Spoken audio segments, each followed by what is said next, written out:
সন্ধ্যায় প্রধান উপদেষ্টা এনসিপি বৈঠক, নির্বাচন, গণভোট ও রাজনৈতিক পরিস্থিতি নিয়ে আলোচনার সম্ভাবনা। নির্বাচনের দ্বিতীয় রোডম্যাপ ঘোষণা ইসি, প্রার্থিতা প্রত্যাহার শুরু, কমিশনে পূর্ণ আস্থা রাখতে চায় বিএনপি। চানখারপুলে 6 হত্যা মামলার রায় কাল, শামীম ওসমান সহ 12 জনের বিরুদ্ধে গ্রেপ্তারি পরোয়ানা, জেআইসি সেলে গুম নির্যাতন মামলার সাক্ষ্য।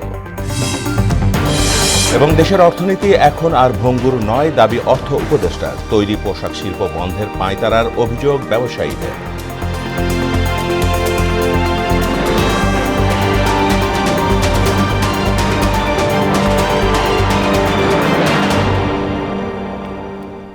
আসসালামু আলাইকুম, স্বাগত মোহনা সংবাদে।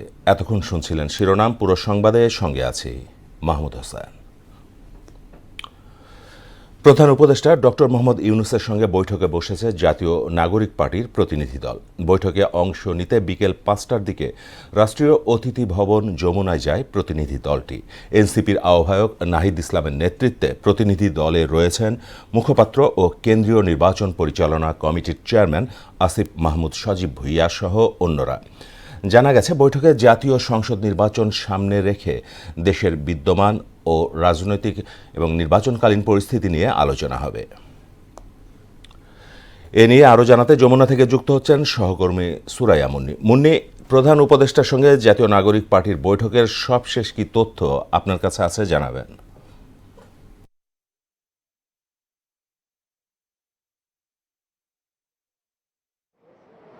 মাহমুদ, আমি এখন আছি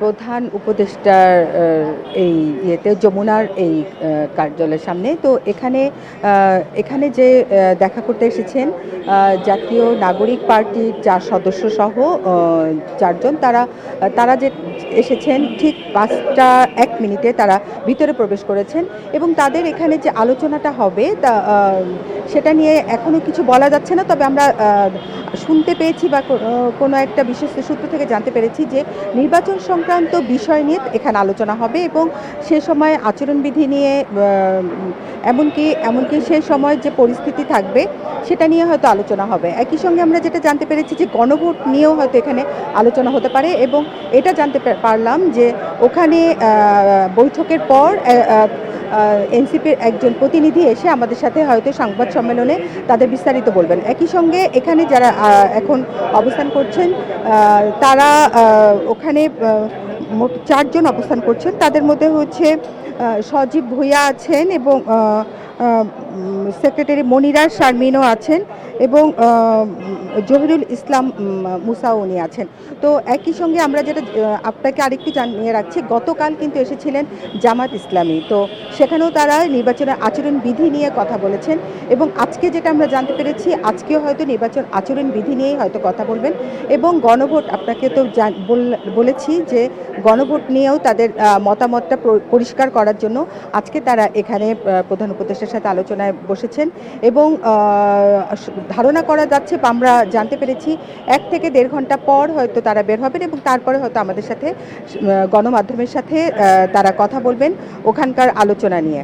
তো মাহমুদ, এই ছিল আমার কাছে রাষ্ট্রীয় অতিথি ভবন যমুনা থেকে সর্বশেষ। আমরা পরবর্তীতে আবার আপনার সাথে সংযুক্ত হবে বিস্তারিত তথ্য নিয়ে। মুন্নি, আপনাকে ধন্যবাদ।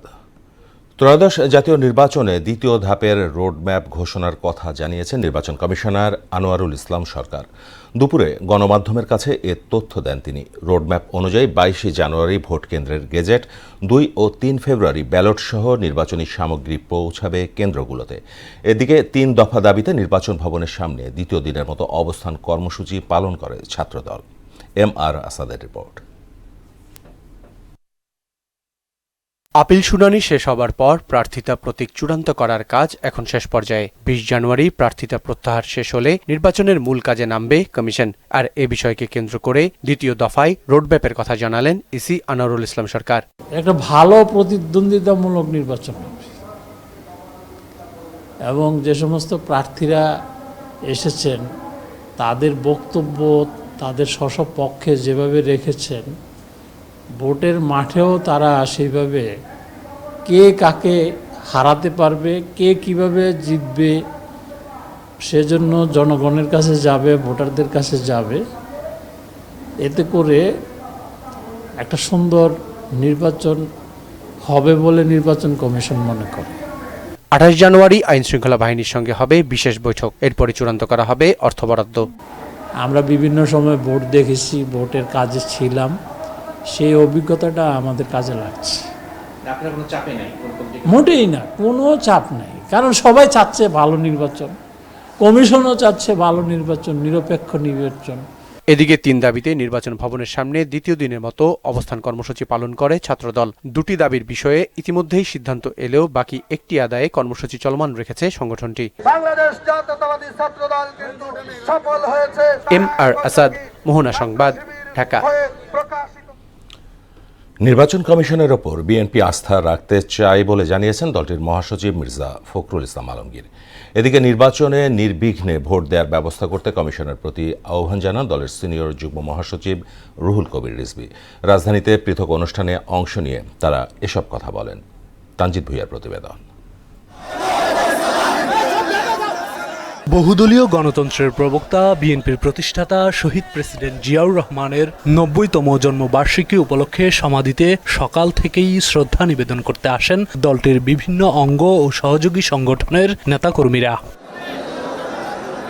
বেলা বাড়ার সঙ্গে সঙ্গে দলীয় নানা শ্রেণী পেশার মানুষ সমাধিতে এসে ফুলেল শ্রদ্ধা জানানোর পাশাপাশি দোয়া ও মোনাজাত করেন। গণতন্ত্র রক্ষায় শহীদ জিয়ার আদর্শ ধারণ করার উপর জোর দেন কেন্দ্রীয় নেতৃবৃন্দ। শহীদ প্রেসিডেন্ট জিয়া রহমানের উচ্চারণ ছিল মাথা নত করা যাবে না অন্যায়ের কাছে, তো আমরা সেই আদর্শকেই ধারণ করছি। বাংলাদেশের যে একটি তালমাতাল অবস্থা, সেখানে শহীদ জিয়ার আদর্শ খুবই প্রাসঙ্গিক। যদি শহীদ জিয়ার সেই সকল অংশীজনের ভিত্তিতে যে বাংলাদেশ গড়ার প্রত্যয়, সেটিকে আমরা ধারণ করতে পারি। ভোটের মাধ্যমে একটা নির্বাচিত সরকার আসবে, সে নির্বাচিত সরকার আমাদের দেশটাকে একটা সুখী সমৃদ্ধশালী সমাজ গঠন করবে। আগামী দিনে গণতন্ত্র প্রতিষ্ঠার জন্য বিএনপির চেয়ারম্যান জনাব তারেক রহমান জনগণকে যে ভোটের অধিকার ফিরিয়ে দিয়েছেন, সেই জনগণের ভোটের অধিকার প্রতিষ্ঠার মধ্য দিয়ে বাংলাদেশে আবার গণতন্ত্র প্রতিষ্ঠা হবে। স্থায়ী কমিটির সদস্যদের নিয়ে শ্রদ্ধা নিবেদন শেষে বিএনপি মহাসচিব মির্জা ফখরুল ইসলাম আলমগীর সাংবাদিকদের জানান, সুষ্ঠু ও গ্রহণযোগ্য নির্বাচন আয়োজনে নির্বাচন কমিশনের উপর আস্থা রাখতে চায় বিএনপি। ছাত্র গণতার অভ্যুত্থানের মধ্য দিয়ে যখন ফ্যাসিস্ট হাসিনা পালিয়ে গেছে, তখন আবার নতুন করে একটা ধ্বংসপ্রাপ্ত অর্থনীতির বাংলাদেশকে গড়ে তোলার জন্য, গণতন্ত্রকে প্রতিষ্ঠায় রূপ দেওয়ার জন্য আমরা আজকে এখানে শপথ নিয়েছি এবং আমরা বিশ্বাস করি যে নির্বাচন কমিশন যোগ্যতার সঙ্গে এই নির্বাচন পরিচালনা করতে সক্ষম হবে। এদিকে রাজধানীর লালমাটিয়ায় জুলাই আন্দোলনে শহীদ ফিরোজের পরিবারকে আর্থিক সহায়তা প্রদান শেষে দলের সিনিয়র যুগ্ম মহাসচিব রুহুল কবির রিজভী বলেন, নির্বাচন কমিশনের কিছু কার্যক্রমে নিরপেক্ষতা নিয়ে প্রশ্ন উঠেছে। ভোটাররা নির্বিঘ্নে, নিঃসংশয়ে, নির্ভীকভাবে তারা ভোট দিতে পারেন, এখানে যাতে কোনো ধরনের কোনো সূক্ষ্ম কারচুপির কোনো অবকাশ না থাকে, এইটা দেখার প্রধান দায়িত্ব নির্বাচন কমিশন এবং তার সাথে সরকার। এ সময় বিএনপি চেয়ারম্যান তারেক রহমানের নিচ্ছিদ্র নিরাপত্তা নিশ্চিত করতে সরকারের প্রতি আহ্বানও জানান তিনি। নিশ্ছিদ্র করতে হবে তার নিরাপত্তা। তানজিদ ভুঁইয়া, মোহনা সংবাদ, ঢাকা। স্বাধীনতার ঘোষক এবং জাতীয়তাবাদী দল বিএনপির প্রতিষ্ঠাতা সাবেক রাষ্ট্রপতি জিয়াউর রহমানের 90তম জন্মবার্ষিকী আজ। 1936 সালে বগুড়ার গাবতলীর এক মুসলিম পরিবারে জন্মগ্রহণ করেন তিনি। 26 মার্চ চট্টগ্রাম কালুরঘাট বেতার কেন্দ্র থেকে বাংলাদেশের স্বাধীনতার ঘোষণা করেন। সেদিন থেকেই দেশবাসী তার অসাধারণ নেতৃত্বের পরিচয় পায়। জাতীয় সংসদ নির্বাচনে 11 আসনে প্রার্থী দিয়েছে জাতীয় নাগরিক ঐক্য। বিকেলে প্রেস ক্লাবে তালিকা প্রকাশ করেন দলটির সভাপতি মাহমুদুর রহমান মান্না। তিনি প্রত্যাশা জানান নির্বাচন নিরপেক্ষ ও গ্রহণযোগ্য হবে। তার দলের প্রার্থীরা সারা দেশে কেতলি প্রতীকে নির্বাচনে অংশ নেবেন বলেও জানান মান্না। বগুড়া 6, ঢাকা 18 থেকে অংশ নেবেন সভাপতি মাহমুদুর রহমান মান্না। এছাড়া রংপুর 5, জামালপুর 4, সিরাজগঞ্জ 1, চট্টগ্রাম 9 সহ 11টি আসনে নির্বাচনে অংশ নেবে জাতীয় নাগরিক ঐক্য। ভোটটা হবেই, কত কোয়ালিটি হবে তা জানি না, কিন্তু ভোট হবেই, এটা বাধা দিতে পারবে না কেউ। তারপরে নির্ভর করছে যারা সরকার গঠন করবে তাদের উপর তারা কীরকম করে দেশটা গঠন করবে। মাহমুদুর রহমান মান্না, ঢাকা 18। মাহমুদুর রহমান মান্না, বগুড়া 2। মোফাক্কুল ইসলাম নবাব আমার ডাইনে বসে আছেন, রংপুর 5। জুলাই অভ্যুত্থানের নারায়ণগঞ্জে সংঘটিত মানবতা বিরোধী অপরাধ মামলায় সাবেক সংসদ সদস্য শামীম ওসমান সহ 12 জনের বিরুদ্ধে গ্রেপ্তারি পরোয়ানা জারি করেছেন ট্রাইব্যুনাল। দুপুরে আলোচিত এই মামলায় আনুষ্ঠানিক অভিযোগ আমলে নিয়ে আসামিদের বিরুদ্ধে পরোয়ানা জারি করা হয়। এছাড়া জেআইসি সেলে গুম নির্যাতনের মামলায় সূচনা বক্তব্য সহ প্রথম দিনের সাক্ষ্য গ্রহণ হয়েছে ট্রাইব্যুনালে। এদিকে চানখারপুলে 6 জনকে হত্যা মামলায় রায় ঘোষণা করা হবে আগামীকাল। মুদাসির আলীর প্রতিবেদন।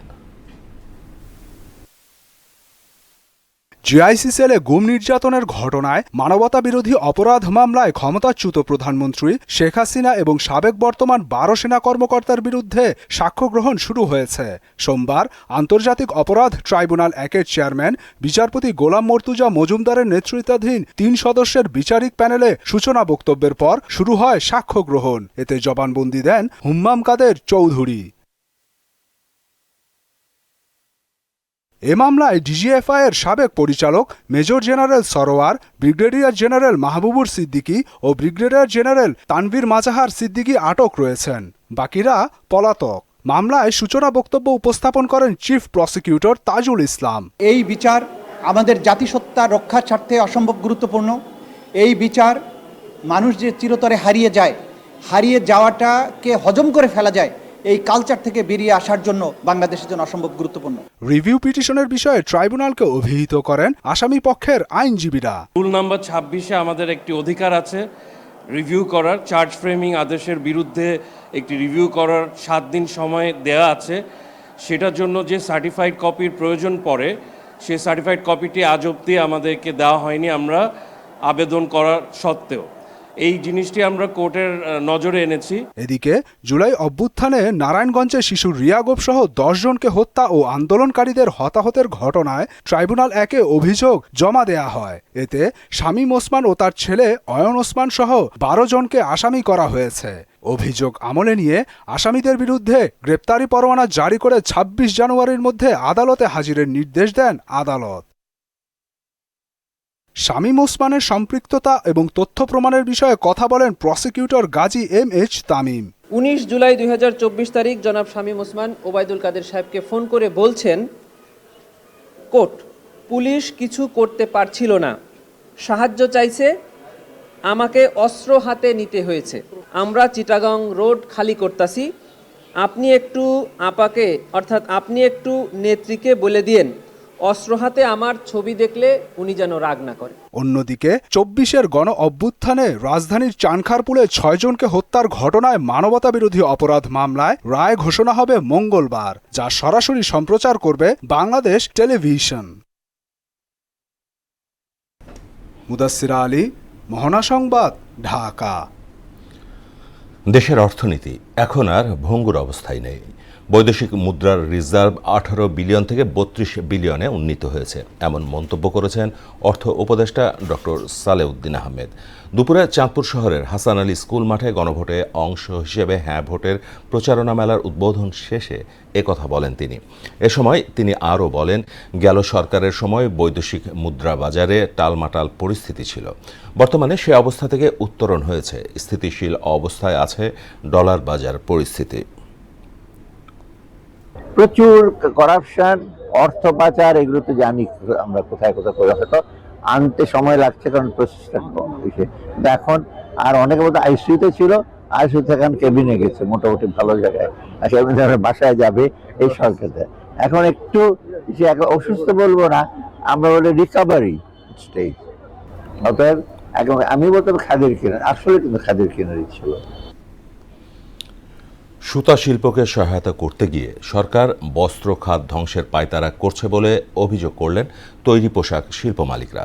সকালে রাজধানীর একটি হোটেলে আয়োজিত সংবাদ সম্মেলনে এমন অভিযোগ করেন বিজিএমইএ এবং বিকেএমইএর নেতারা। এ সময় ভারতীয় সুতা আমদানিকে রাজনৈতিকভাবে না দেখার আহ্বান জানান তারা। বলেন, সুতা আমদানির স্বাভাবিক চিত্রকে নেতিবাচকভাবে উপস্থাপন করে বন্ড সুবিধা প্রত্যাহারের পাঁয়তারা চলছে, যা পুরো পোশাক খাতকেই হুমকিতে ফেলবে। মফিউর রহমানের রিপোর্ট। বস্ত্র ও পোশাক খাত থেকে আসা রফতানি আয়ের ৫৫%-এর অবদান নিট পোশাকের, যার অন্যতম কাঁচামাল ১০ থেকে ৩০ কাউন্ট সুতা আমদানি করা হয় প্রতিবেশী দেশ ভারত থেকে। এনবিআর তথ্য অনুসারে বন্ড সুবিধায় সুতার আমদানি গেল ২ অর্থ বছরে ব্যাপক আকারে বেড়েছে। অন্যদিকে ৬০% উৎপাদন সক্ষমতার বিপরীতে কমেছে দেশীয় সুতার বিক্রি। এ অবস্থায় স্থানীয় সুতার চেয়ে কম মূল্যে ভারতীয় তুলা আমদানির অভিযোগ এনে বন্ড সুবিধা প্রত্যাহারের সুপারিশ করেছে বাণিজ্য মন্ত্রণালয়, যাকে মরার ওপর খাড়ার ঘা হিসেবে দেখছেন পোশাক শিল্প মালিকরা। বিজিএমইএ ও বিকেএমইএর যৌথ সংবাদ সম্মেলনে শিল্প মালিকদের অভিযোগ, সুতা আমদানির স্বাভাবিক চিত্রকে নেতিবাচকভাবে উপস্থাপন করা হচ্ছে। সুতা শিল্পকে বাঁচানোর অজুহাতে পুরো পোশাক শিল্পকেই ধ্বংসের ষড়যন্ত্র চলছে। কৃত্রিম সুরক্ষার নামে অদক্ষতাকে আড়াল করে একচেটিয়া বাজার তৈরি সুযোগ করে দেওয়া হলে আমাদের আরএনজি সেক্টরের ক্ষতি হবে। তাছাড়া ইম্প্যাক্ট হবে আমাদের লিড টাইমে এবং আমাদের শিডিউল প্রোডাকশন তছনছ হবে। গুণগত মানের সুতা সরবরাহের সক্ষমতা দেশীয় বস্ত্র কারখানাগুলো নেই জানিয়ে উদ্যোক্তারা বলেন, নীতি সহায়তা সহ জ্বালানি সরবরাহের দিকে নজর দেওয়া দরকার। প্রয়োজনে ভারতীয় সুতায় এন্টি ডাম্পিং শুল্ক বসানোর পরামর্শ তাদের। ইন্ডাস্ট্রিটাকে বাঁচাতে গিয়ে আবার দুইটা ইন্ডাস্ট্রিকে বন্ধ করে দিতে চাচ্ছেন। হাজার হাজার সার্কুলার নিটিং মেশিন এবং ডাইং সেক্টরটা, উইভিং সেক্টরটা, এই পুরোটাই কিন্তু তখন বন্ধ হয়ে যাবে। নগদ সহায়তা নামে আপনি দিতে পারবেন না।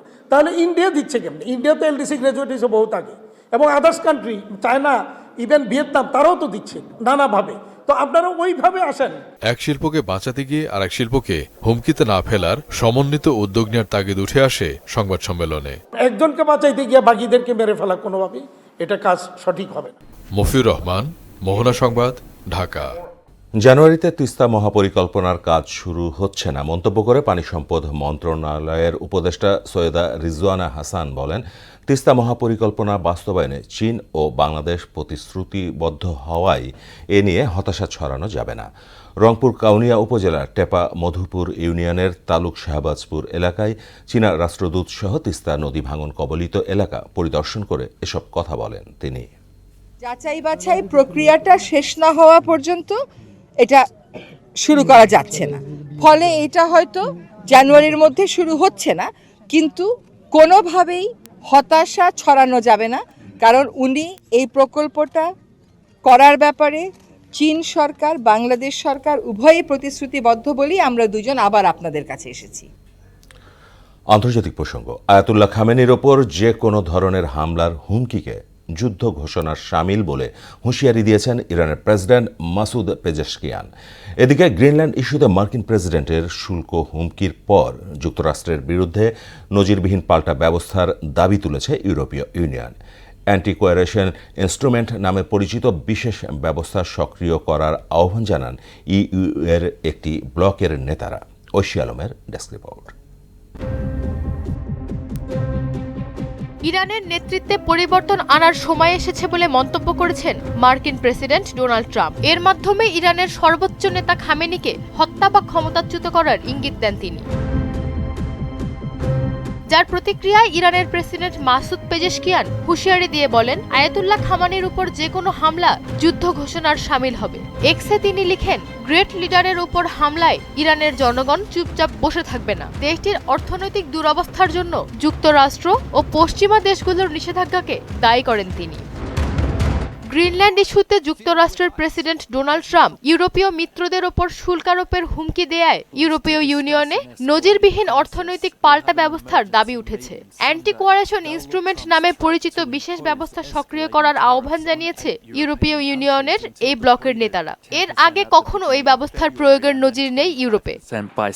যুক্তরাষ্ট্রকে গ্রিনল্যান্ড কেনার অনুমতি না দেওয়া পর্যন্ত Denmark, Sweden, France, Germany, Netherland ও ফিনল্যান্ড সহ ইইউ এর ইউরোপের কয়েকটি দেশের পাশাপাশি ব্রিটেন ও নরওয়ের উপর বাড়তি শুল্ক আরোপের হুমকি ছিল ট্রাম্পের দিক থেকে।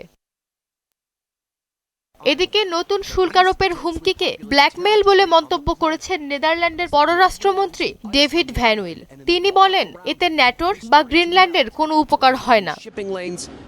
বিশ্ব শান্তি ঝুঁকিতে রয়েছে বলে মন্তব্য করেছেন ট্রাম্প। তিনি বলেন, নতুন গোল্ডেন ডোম প্রতিরক্ষা ব্যবস্থার সর্বোচ্চ সক্ষমতা ও কার্যকারিতায় চালানোর জন্য গ্রিনল্যান্ডের নিয়ন্ত্রণ তার প্রয়োজন।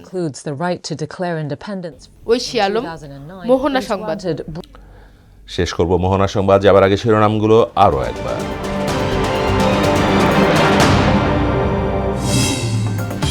সন্ধ্যায় প্রধান উপদেষ্টা এনসিপি বৈঠক, নির্বাচন, গণভোট ও রাজনৈতিক পরিস্থিতি নিয়ে আলোচনার সম্ভাবনা। নির্বাচনের দ্বিতীয় রোডম্যাপ ঘোষণা, ইসির প্রার্থিতা প্রত্যাহার শুরু, কমিশনে পূর্ণ আস্থা রাখতে চায় বিএনপি। চানখারপুলে 6 হত্যা মামলার রায় কাল, শামীম ওসমান সহ 12 জনের বিরুদ্ধে গ্রেপ্তারি পরোয়ানা, জেআইসি সেলে গুম নির্যাতন মামলার সাক্ষ্য। এবং দেশের অর্থনীতি এখন আর ভঙ্গুর নয় দাবি অর্থ উপদেষ্টার, তৈরি পোশাক শিল্পেও বন্ধের পায়তারার অভিযোগ ব্যবসায়ীদের।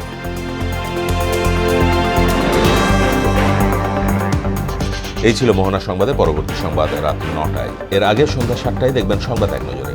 মোহনার সবশেষ খবর জানতে ভিজিট করুন www.mohana.tv। সংবাদ দেখতে পারেন ফেসবুক ও ইউটিউবেও। এতক্ষণ সঙ্গে থাকার জন্য সবাইকে ধন্যবাদ।